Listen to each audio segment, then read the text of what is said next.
بسم اللہ الرحمن الرحیم۔ السلام علیکم ناظرین۔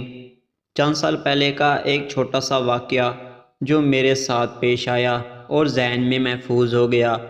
میری ڈیوٹی گاؤں میں تھی اور چند ہفتوں کے لیے شہر میں لگی تھی۔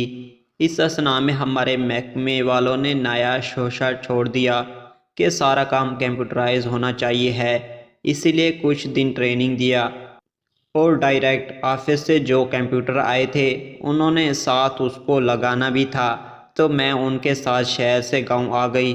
شہر سے گاؤں کا راستہ 4-5 گھنٹے کا تھا۔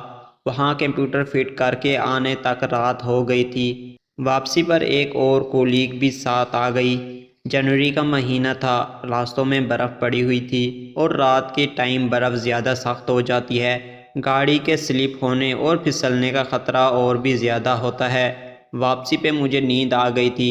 جب کہیں پہنچ کے وہ لوگ مجھے آواز دے رہے تھے، میں اٹھ گئی تو سر بولنے لگے، فاطمہ تم سوتی رہی اور گاڑی اس خطرناک جگہ سے نیچے جاتے جاتے بچ گئی ہے، بلکہ ایک ٹائر تو آدھا گیا بھی تھا، بس اللہ نے تھوڑا سا کر کے بچایا۔